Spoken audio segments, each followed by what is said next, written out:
Fly me to the moon, let me play among the stars. Let me see what spring is like on Jupiter and Mars.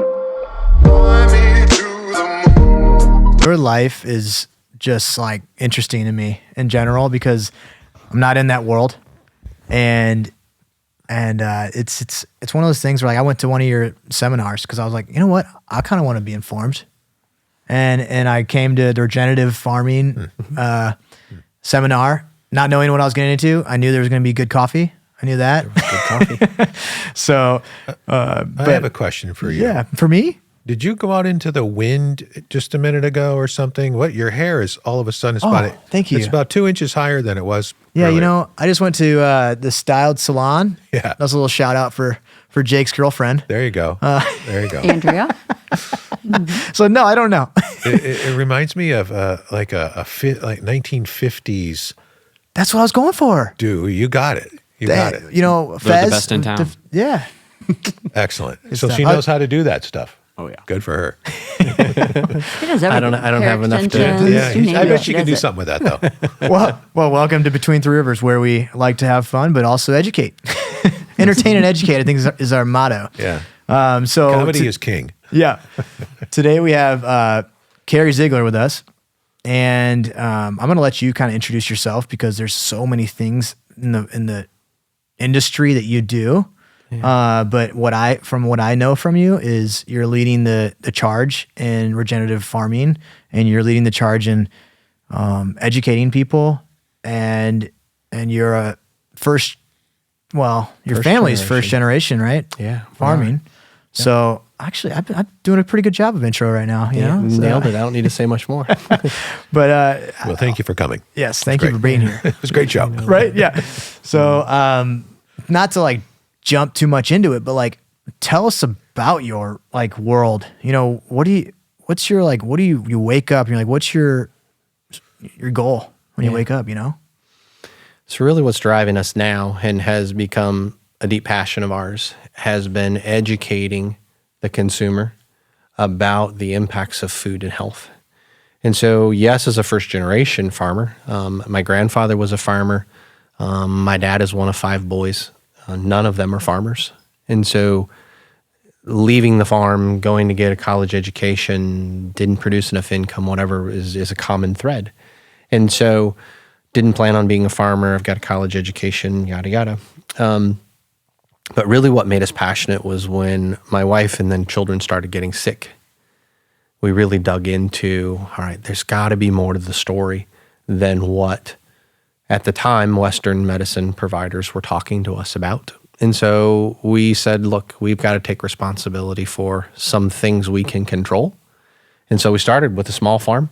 We had 40 acres at the time. We bought 4 cows, 10 chickens, and 2 pigs, and that's where it started. So today, our farm, we sit on 196 acres on our home farm. And we really, and we'll go into this, I'm sure, but we really focus on 3 driving principles and educating about all of them. Because again, like oftentimes you don't know what you don't know. And I didn't even know over the last kind of 12-year journey, which this has really been for us. We focus on organics to lower toxicity in our bodies and our environment and our animals and things like that. We focus on regenerative farming to increase the nutrient density, the mineral cycling and things like that. And then for us, we've chosen to be a seed oil free farm. And the seed oils in the health world are what's driving inflammation. Are you saying seed oils? Seed, yep. Okay. Yep, seed oils. So by reducing your corn, your soy, your vegetable oils, your canola, your things like that, we can reduce, if you reduce the inflammation in your animal that we then consume as beef, as sausage, as whatever, we reduce the inflammation in us. And reduced inflammation in the medical world is always a win. Yeah, you think of inflammation, and that's the research that I've done. Is like, you know, canola oil, like they use that as gasoline, or what is it, like stuff. It's like they use it as fuel. It's like biofuels. Biofuels, yeah. And we're putting it in our bodies, and what happens is like your brain's a muscle. All these muscles are flaring up, and they're like your brain's on fire. Yeah. And that's where, you know, these things of like depression, anxiety, brain fog, all these different things are coming about. because of all this inflammation. And a little bit backtrack though, like with your family, are you okay with saying how they were sick and how they improved from eating better, eating right? Correct. Yeah. So our health journey started about 12 years ago when my wife at the time employed was passing out at school, had worn, or at her job, which was she was a teacher. She had worn a heart monitor for about a month. And I told the story already this morning to a group of farm tour people. A cardiologist told her that she would probably just need to eat more potato chips to increase her salt level to help her not faint as much or pass out as much at work. And at that time, I'm like, there's got to be more to this story. There's got to be a root cause. There's got to be something. And if you're telling me this, you either don't know, you're not allowed to tell me, or there's more, there's something, there's got to be more to this. And that's really where it started. So thyroid problems, digestion, bloating, brain fog, Lyme, mold, parasites, most of the things in the autoimmune disorder world we had flirted with. And so that's really where it was. We're like, okay, in our naive understanding, we didn't even know what regenerative farming was then, but we'd heard about organics. And that's where we learned, hey, at least that lowers toxicity. And so we started there. My wife would probably say today that eating clean, eating very rigidly clean was probably one of the biggest impacts she saw in the kids. So we homeschool our kids by chance. And now she was a public school teacher. Now we homeschool. It's so interesting to even watch their school studies and how if they eat poorly, they perform poorly. I can literally watch their spelling change when we're on vacation and eating poorly and things. So we've seen, I tell a lot of people that food is the foundation for many times in medicine's sake. And so you can undermine medical professionals by poor eating habits. And so it's not the solution to everything, but it's fundamental to everything. Right. Well, you brought up the potato chip thing. Like you look at the food pyramid that was created, I don't know, however many years ago by whoever, but maybe by Kellogg, I don't know. But who funded it? Yeah. But like you look at it and you're like, there's no like good produce on there. Yeah. It's kind of crazy. And so for our listeners and whoever doesn't know here, can you tell us what regenerative farming is in like a easy way? You know what I mean? So regenerative farming is really restarting the biology that God and nature designed to be in soil. It's soil health. And so when you farm conventionally, we apply, not organically or regeneratively, but the conventional farming applies thousands of chemicals. And so there's literally thousands of chemicals that are allowed to be applied. When we apply that on plants and soil, it disconnects the biology and or kills the biology. And so when you jump into the regenerative world where you can't apply or don't apply synthetics, fertilizers, chemicals, herbicides, pesticides, all of these things to control or whatever, you have to restart that biology. And that's where, when I said organic is to reduce chemical toxicity, but has nothing to do with nutrient density. So the regenerative side is what restarts the biology and the mineral cycling. So if you think of it like a puzzle, if the pieces of the puzzle are all apart, it's not beautiful. It's just kind of chaos. And so you may have disjointed biology in your soil, if there's any biology at all, but by fixing that nutrients, it's like a big social network. The more diversity that's there and the tighter those joints are, the better it functions. A good example is our farm. Our farm had been farmed for 52 years by the same family who liberally applied these chemicals. When we built our farm, our house, you've been to our house once or twice, we couldn't find earthworms for about 3 years. And those are the big bugs that you can see when there should be billions of small bugs that are holding that social network together and allowing those vitamins and minerals and water retention to work. And so when we bring in conventional tillage, chemicals, sprays, things like that, you disrupt all of that underlife that is truly creating the horsepower and the nutrition to feed those plants and give those plants. So to answer the question, what is regenerative farming? It's restarting that underworld of biology that can power. You can have perennial biology, and then that means it's year on year on year. You don't need to replace it like most farming today. It's an annual application. If I don't put the chemicals in, the fertilizers in, nothing grows. When you fix biology, it feeds long term. Yeah, it's wild. The example that Carrie showed me was like they took 3 different soils from the ground. One soil was, filled with all the chemicals and everything like that. And then they took like his soil, now that's good, and the water would just flow right through the chemical stuff, not even absorb anything. And then you have his where it's like absorbing the water. It's absorbing the nutrients. And if you think about it with like bodies and stuff, like human bodies, I'm going through like a gut health like thing right now. So I'm trying to fix my gut health. Yeah. And I think of it that way because your gut is supposed to absorb all of those nutrients. And if you have gut health issues like leaky gut, absolutely, it goes straight through, not absorbing any of the nutrients. Absolutely. And I'm thinking kind of that way too. And I just think it's fascinating because it's something that now I think that people are talking about now is what's in our food. Some of the stuff you can't even spell on the back of your box. Yeah. You know what I mean? And there's like 50 ingredients where if you have Carrie's beef, it's one. Beef. you know? Yeah. There's nothing else in there. Carrie, I'm curious to know, number one, how you learned to do this, and number two, how did you take this a large piece of ground and change it from what it was to what it is now? That had to be a lengthy period of time to make that happen. How does all that come about? And how do you survive that financially? Yeah, financially. That's a very steep hill to climb. And in my case, thankfully, the Lord has blessed a real estate business that I've been in for 25 years. And so that has paid the mortgage, that's paid the real estate taxes, that's built things that we never would have been able to do from a farming income perspective. Mm-hmm. How did we learn? None of what I'll say today is original thought. I knew my wife and children's health a little bit. I just knew it wasn't right. But when it comes to that, there are pioneers in this who've been doing it forever. The Understanding Ag Group is a really, really powerful group of professionals who have been doing this for generations. And so I read a lot, I listen a lot. My wife has done a lot of research on the medical side and just learning, hey, how does farming integrate with health?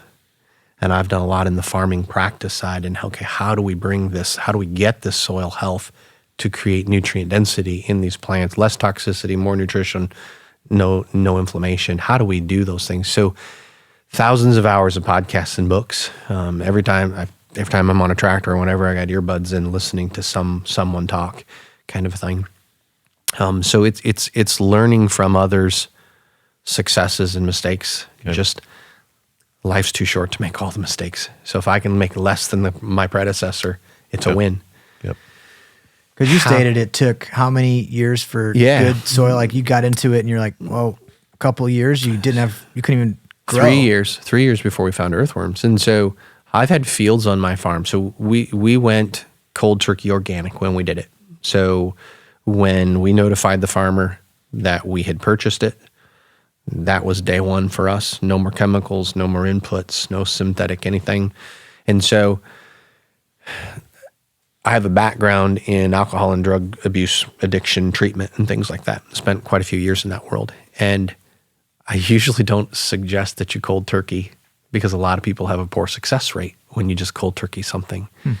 And so now as I've learned what I didn't know, I might have done it different today than we did it then because we just cold turkey pulled the plug and said, sink or swim.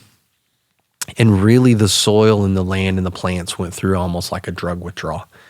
They had learned to function. And what's really fascinated me is if we study root structure today of a lot of our genetically modified seeds that farmers will plant, the root structure has changed in a manner that now it's more adept to absorbing synthetic inputs than it is to collecting the trace minerals that were designed to be in the soil in the first place.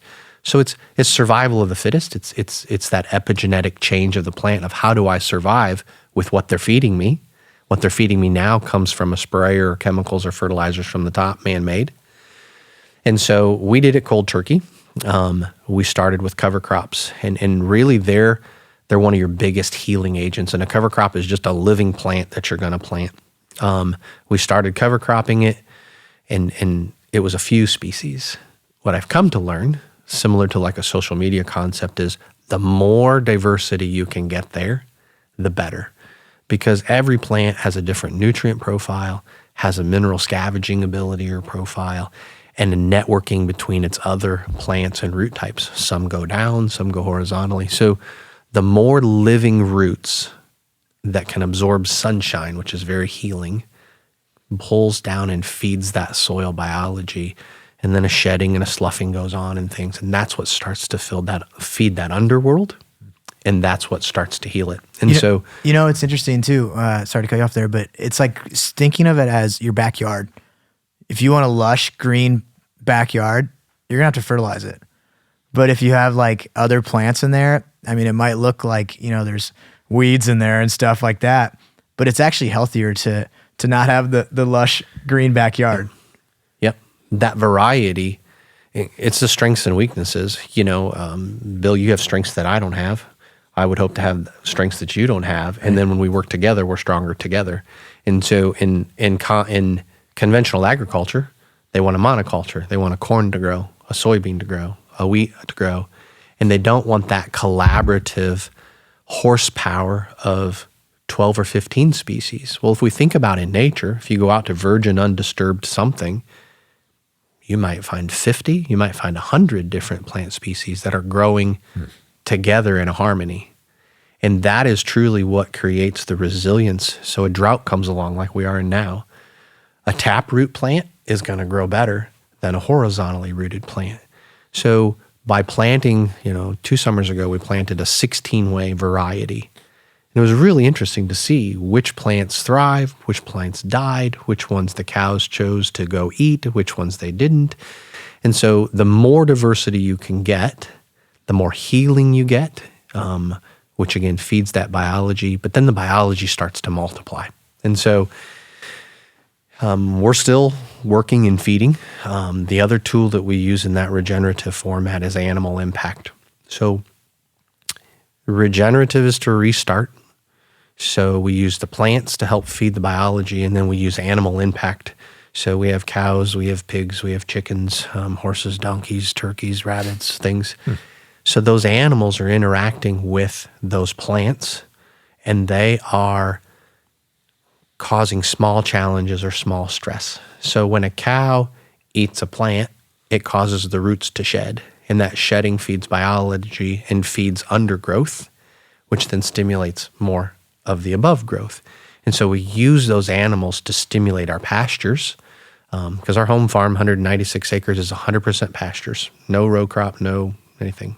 So when you plant, I don't know what a row crop is. What's a row crop? A row crop would be like corn and soybeans, where we plant them in rows. Got it. And we don't have anything else growing but that one crop. Got it. Yeah. Are your yields similar to those that these chemical farmers are getting? How does that work? Ooh, That's a tough one. That's a good one. Yeah. I had this conversation this morning with an Amish gentleman, and I said, we need to qualify yields, because if we are only measuring in bushels per acre, although I don't produce a crop that's bushels per acre, I'm a grass forage hay guy. No, my yields are down. But when I look at agriculture has an extremely high suicide rate. It's one of the highest suicide rate careers. And I see it as a young farmer that you wake up in the morning and you look at what you need to kill, subdue to survive, be profitability. And your children see that and they don't want to do that. And it's high input costs with low returns. And so you have to look at it from a big picture. What's the cost of the return to my family? What is the change in the yields? Okay. cancer rate among farmers is extremely high. They're exposed to chemicals on a very regular basis. What is the value of the stress? What is the value of the food product that I'm making? Am I subsidized by an outside source or not? And how does that impact? So that's a very complicated question.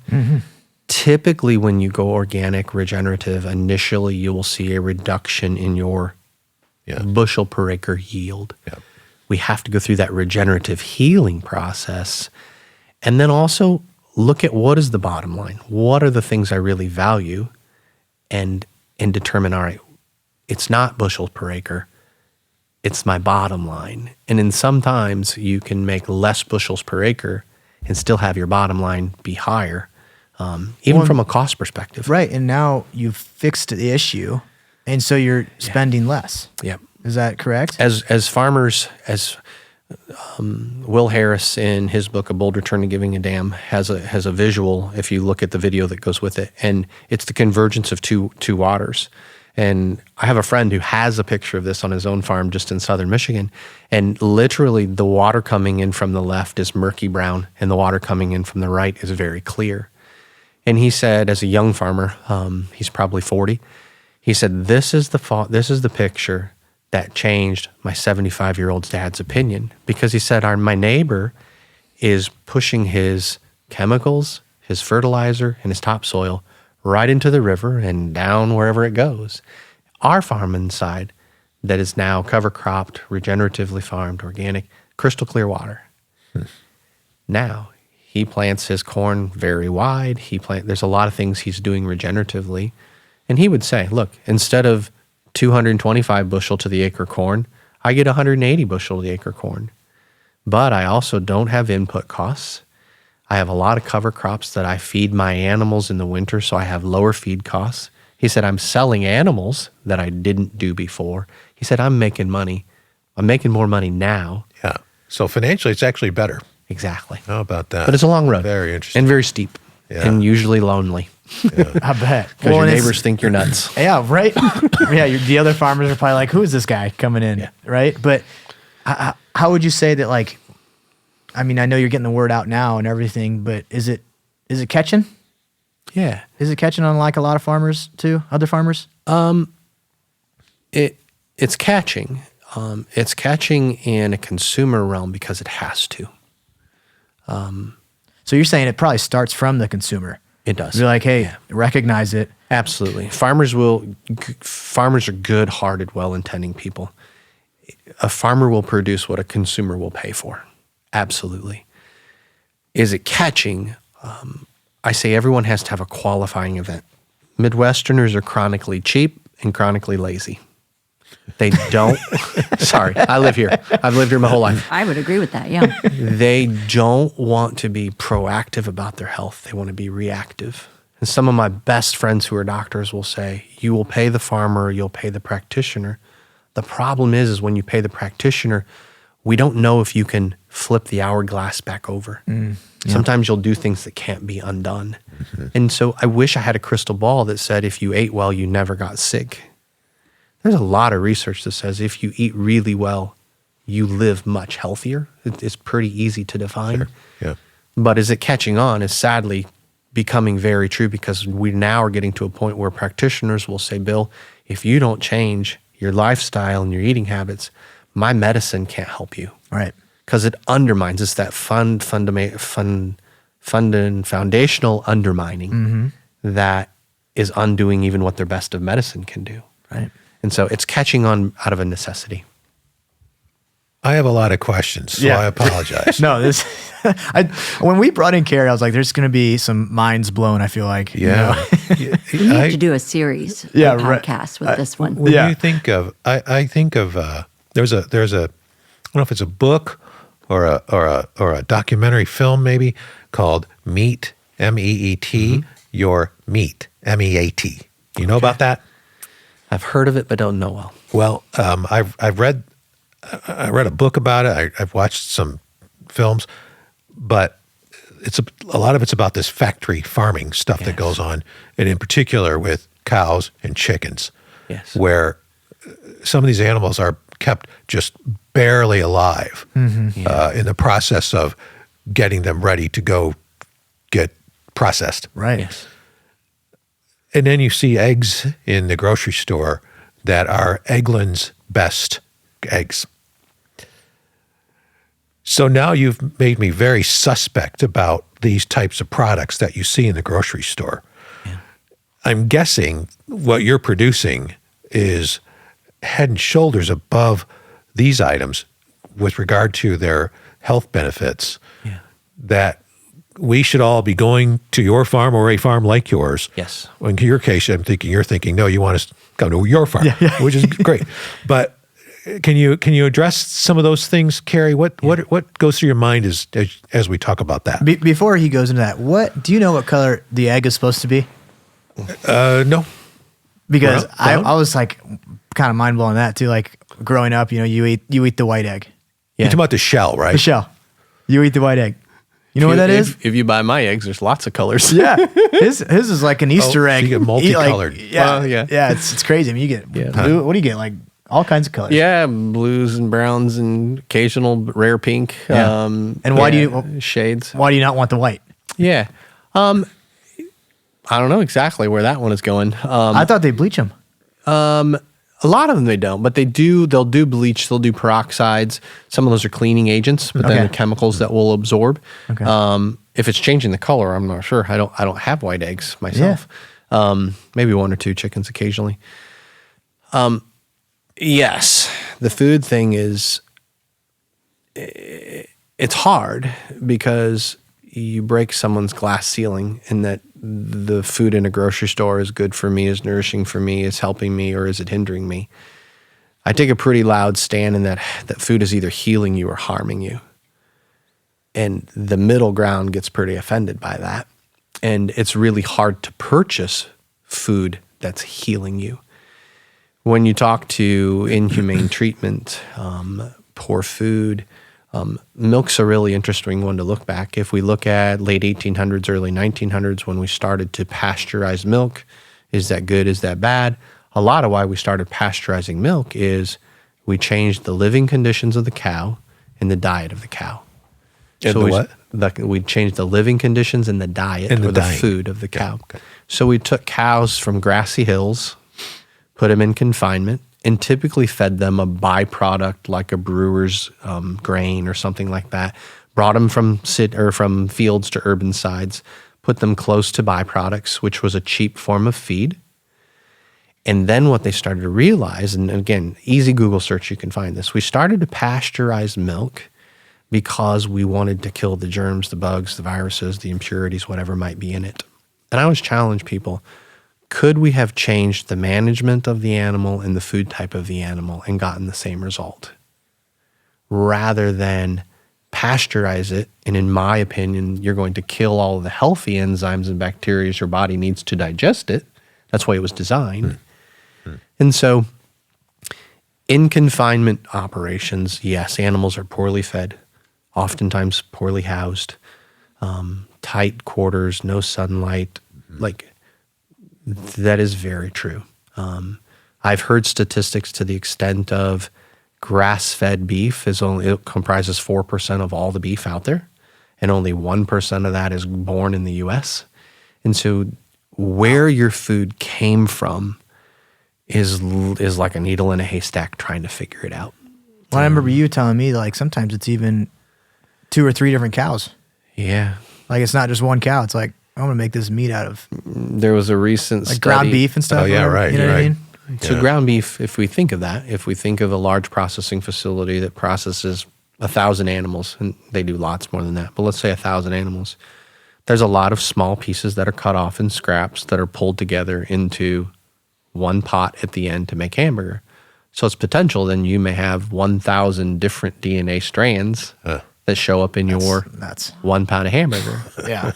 And so, as much as I'm for diversity, that's not a That's a lot. diversity I want put in my hamburger. Yeah. You So- know, it's like livestock. All these everything. It's not even live sometimes. It's like just stock. Yeah. It's crazy. And they're not living. Right. And the stress that the animal has. So in chickens, we can trace the DNA markers for stress because chickens live confinement chickens live pretty tough lives. A lot of chickens in a poor space, fed very poorly, and I would say in a very poor environment, okay? And then we eat that chicken, okay? So we can find the stress markers, and now we can find that exact stress marker in the DNA of our kids who are having anxiety disorders and things like that. So when I will say to a customer, you're not only what you ate, you're what your food ate, because epigenetically, which is kind of like the survival of the fittest and how our bodies are morphing through time to survive, what we're eating is playing a huge factor. And so if I eat a stressed out chicken, it's pretty plausible that I'll have stress, anxieties, and disorders and things like that. If I live with a cow, or I eat a cow that had a confinement life, never saw sunshine, lived on cement, or a pig, same way. You know, there's pigs, chickens, and cows who never see sunlight. Mm-hmm. That's a stressful life. Yeah. It's not the way God and nature designed it to be, yet I eat that animal, and my body starts to reprogram itself based on the genetics and the epigenetics of that animal. Man, right? Can we come to your farm and buy products? How does that work? Absolutely. So today we have no third-party outlets at all. Everything is bought farm direct. We've had the privilege, humbling privilege. We'll have had 700 visitors attend the farm this summer in farm tours. This year? This year, yeah. We had about 40 this morning on a tour. That's so amazing. How do they know about tour you? Tomorrow, and social media is helping to spread the word. Yeah. People who I've kind of given up the change the world mentality, but have taken on a rub shoulders, rub with your neighbor. Mm-hmm. And so I'm not planning to make a big impact. I'm planning to make an impact on those who are close, who care. And so when someone comes to our farm tour, if they like what they hear, they'll usually tell a peer who thinks like they do or believes like they do, and then they come back usually as a customer. So that's how word is spreading for us. Okay. Well, with the social media thing, like I looked up your Instagram, Lone Tree Farms, and I saw a lot of mutual connections. Uh-huh. And that was kind of fascinating too, because like what you're saying, it's just bringing in a diversification factor there. Yep. It's pretty cool that like I got I think a quarter of a cow from you, and I pulled Thank you. up. Yeah, I get my eggs, everything, and I pulled up, and he's like, "Guess what? I bought a freezer." And I'm like, "Oh, sweet! What kind of freezer is it?" An old Schwinn, right? It was an old Swan's truck. Yeah, an old Swan's truck. Perfect. Yeah, I was like, "Oh, perfect." So he opens it up, and it's like freezing. Perfect temperature. Is that your dad's old ice cream truck? It could have been. Maybe it is. I need another one. Yeah, you need another one. See, you got enough meat. Now, this actually brings up a good point. You've told me before is how you get the meat, how you take the cows and Yep. I thought that was kind of interesting. How you get those animals? Well, get and take to the processor. Yeah, and take to the processor, because humane treatment of that animal is really critical. People, again, we go back to the stress of the animal. Again, not to repeat the farm tour, but we had a farm tour today. I have 2 hay wagons hooked up, and the cows are literally eating the hay bales that the people are sitting on. Nice, interactive. It's interactive experience. Yeah. And so I've gone to farms myself, and the animal spread. It's the parting of the waters. So the stress of an animal, the human interaction with that animal, all the way down to, my kids would say our animals have one bad day in their whole life. Mm. That's important. It's really important, because if they live a poorly treated life, a poorly fed, stress, all of those things transfer into that meat. And so through that animal's lifetime, long or short, whatever the particular animal is, all the way up to the day we harvest them, we want that to be as close to how nature designed it to be.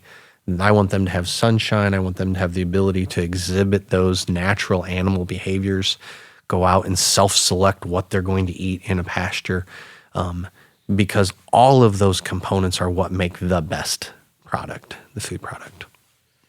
So I'm not trying to necessarily get you a whole bunch of new customers, but how is it by appointment only? Do you have a store that's open certain hours? How do you? So we have a website. We have a small storefront by invitation only. So what we'll do is we develop a relationship with a customer, and then most of our products are sold bulk by reservation. So you're going to purchase a quarter of a cow, a half of a hog. You're going to get on our website and, hey, I need 3 dozen eggs. Very relational. And so I don't want to be, I'm a pretty big naysayer when it comes to convenient food. I think convenient food is probably low quality food. I'll say cheap food's cheap for a reason. And so I'll challenge people, think about how many chickens you're going to need for a year, Bill. And tell me in April or May, you need 25 chickens for your family, and I'll grow them for you. I don't want to be a spot where you can just stop in today and kind of browse around and whatever strikes you. I want people to think about their food. So I want you to reserve 6 or 12 months in advance. Hey, I need a half of a beef for my family this year. And then you'll come and you'll pick that up. We'll sell it in smaller quantities, but most of those things are thought through, planned ahead, paid a deposit for them, and then you pick up near a butchering time, you know, within days of when the animal was harvested. Yeah, and I mean, you got a question? Question Yeah, in the question. back. Question in the back. I'm going to go back to the very beginning of your discussion because your land had no earthworms, but you said like 3 years later it did. So how did those develop? If they weren't there, they weren't producing or reproducing. Did you go and buy earthworms and introduce them to the ground, or Sure. did they just grow on their own? I don't know how that works. Yeah, 2 of them mated really well and just Prolific. Yeah. It's kind of the if you build it, they will come kind of a thing. We do a lot of composting.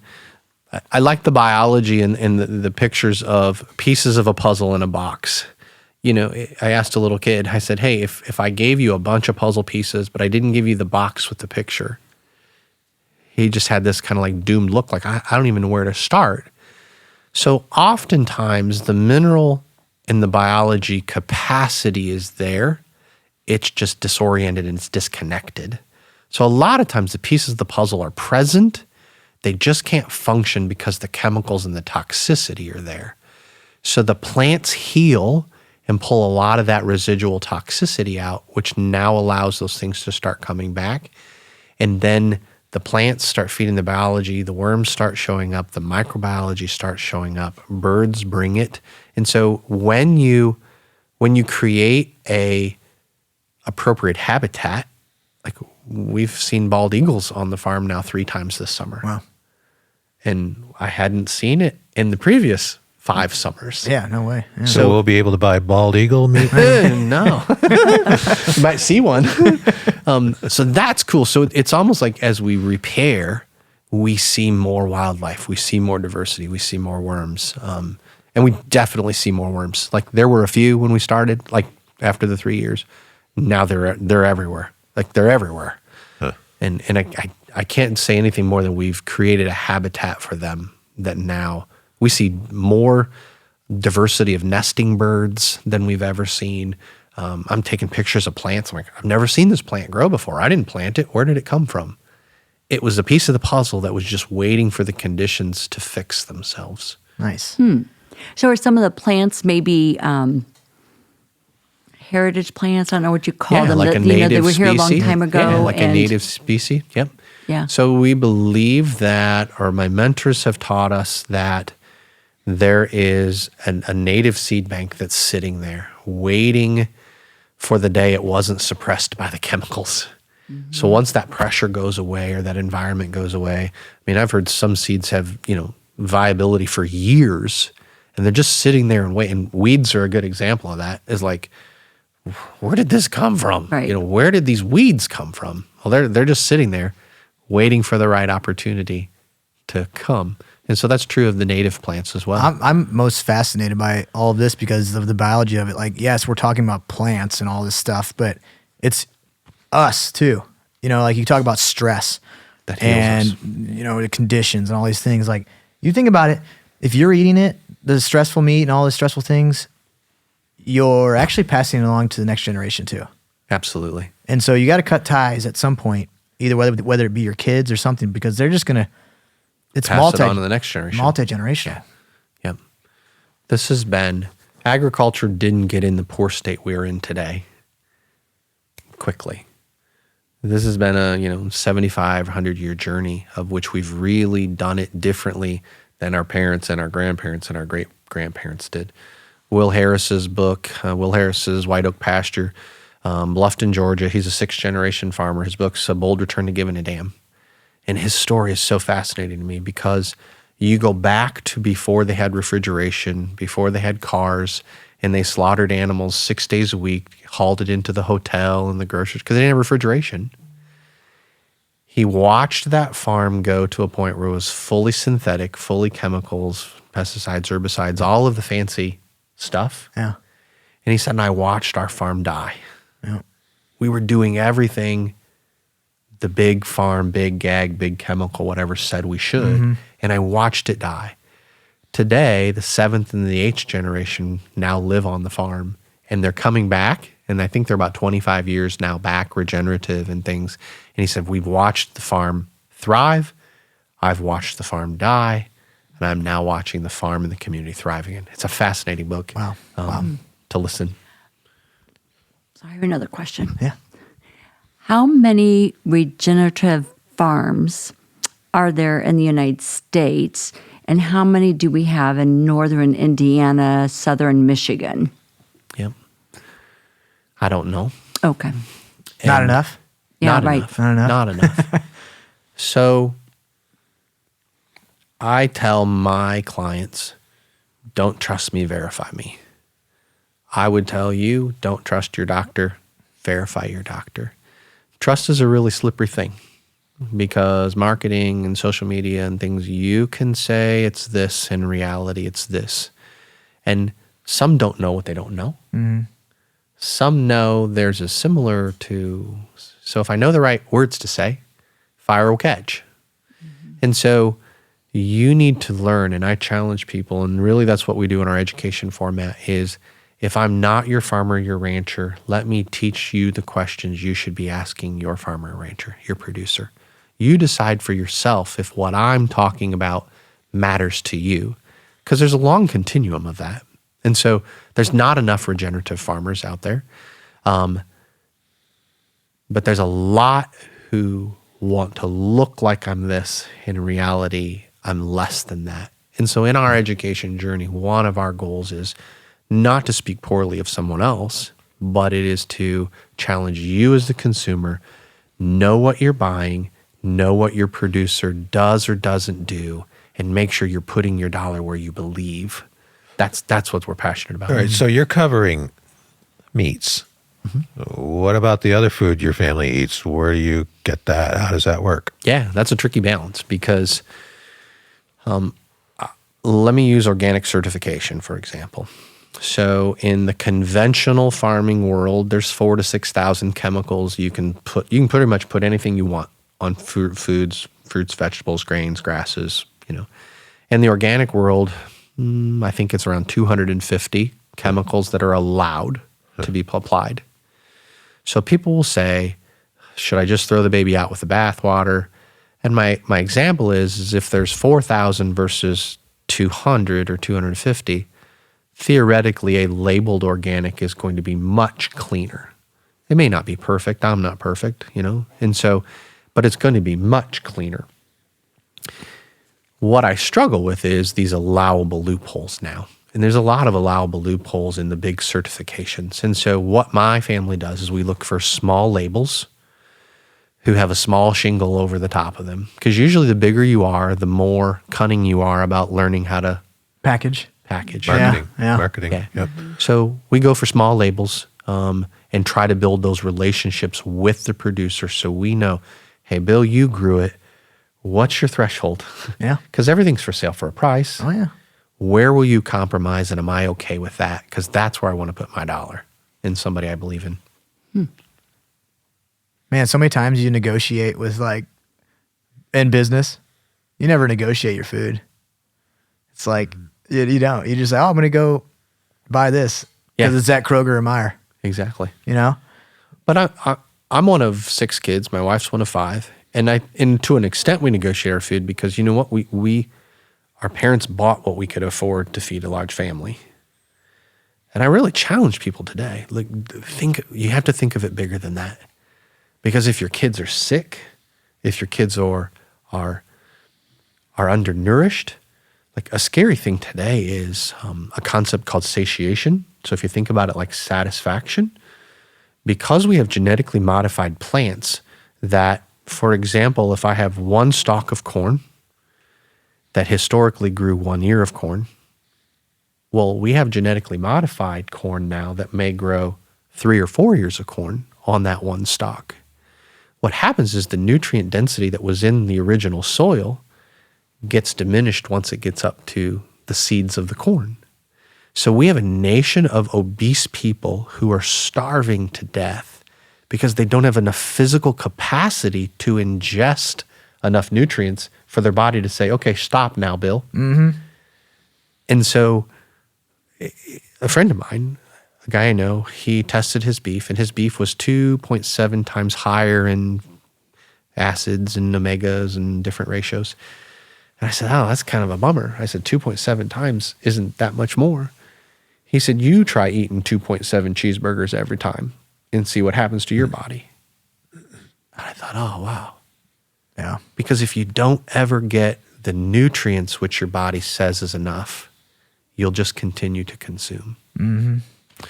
So that's a real trick in what we have today in food is we're consuming a lot of just empty, inflammation-filled stuff, and our body's not getting what it needs to truly, nourish itself. So what's the Zeigler family diet? What is it? What's a day like? You wake up, have some eggs. For me, it's always about 3 eggs on toast. I mean, that's kind of my 6 day a week kind of thing. Our journey was different than everyone's journey's different. Okay. And like the drug addict needs to find their path to a long-term recovery kind of a thing. Ours was really a changing of the tide. And so we didn't go cold turkey organic when we did it. We just started replacing one item at a time. So every time we'd go to the grocery store, instead of buying a conventional this, we tried to find an organic that one. Mm-hmm. And then we went to a point where it's like, look, if I couldn't find an organic one, I just chose to not eat that for a period of time, for a chapter. And we watched our diet change. And so today I would say we are 95% organic. We grow everything we can and source everything we can from other regenerative farms themselves that we've built relationships with. And then the other 5%, is conventional. It's grocery store. It's we go out to eat. It's we have our cake, things like that. But we went through a chapter in life where it was 95% poor foods and rarely maybe that 5% occasional good foods. And you always felt terrible. You always felt sick. You always had brain fog. You always felt sludge. Right. Through the years, our bodies now have gotten much, much healthier. And so now, we eat healthy 95% of the time. Right. So when I eat poorly, that 5%, it has minimal effect because the majority of my diet is high quality. Yeah, yeah. But most Americans are the opposite way around. And then they feel crappy all the time. So now we know where we can find Carry. But my challenge now is like, how can we get all these regenerative farms that into a spot where we can say, hey, if you want a pepper, here's where we go. Here we go. That would be my challenge. That'd be awesome. I would love if a collaborative group would come together. Right. And we could put a vetting board together who would say, this is the standard. If any product is represented here, it meets this minimum standard, or, it meets this standard. Because there's a lot of the small farms that I said we go to are struggling. I promise you, if you're a small farm, you are struggling to keep your nose above the water because the cost for quality animal feeds, the cost for land, the cost for organic is outrageously expensive, and we receive no subsidies. Mm-hmm. Okay. So if we can pool those together in some type of a collaborative where people can find us, then it's a win because consumers can get quality food and are willing to pay right. the right price. they're just a little bit disenchanted because there's so much grocery store stuff that has a label that may not quite be what it appears to be. Yeah. We need the regenerative pyramid. Instead of We need we need transparency. Transparency, yeah. We need transparency and honesty. So do you anticipate ever selling your product through a third-party retailer? It's not on my radar as of now. So you have enough consumers that are Yes. using your product. And Yep. well, that's good, man. We're growing in that relational context is what my farmers know me, my consumers know me. They interact with me or my kids, and that builds that authenticity. Right. I the remember trust. one of your, someone and he's like, I went to his farm for the first time, and Carrie put me to work. We were putting fences up and everything. I mean, it's authentic. There's never a shortage of work. Bring your boots. Bring your boots. Yeah. So, well, Get dirty. It's good for us. I'll tell you what, man. I know this has been insightful. I think and we appreciate you coming to the Sweetwater. I'm honored. Thank you. Well, I have so many more questions though too. So I think we need to do a field trip Yes. in this. I don't know, is the spring better or this fall yet, or winter time doesn't sound good? We usually do May through October. So we have an open door policy. So someone can come to the farm any time of year they want, because a farm has to function. Yeah. So I feed animals 7 days a week, rain, shine, sleet, snow, whatever it is. So we function, that is. But we typically show farm tours May through October, mid-October, just because it's usually wet, it's usually muddy. And a lot of times people aren't as comfortable to come. And that's partially sad. Real farms have to go every day of the week. And so we welcome anyone to put together, contact us. Please put in the show notes, whatever, how to contact us. Yeah. Put your Reach card on out here. to us, and we will accommodate. We'll put a tour together for you, and teach you, and then you can make the decision: is this the right fit? We'll bring our microphones.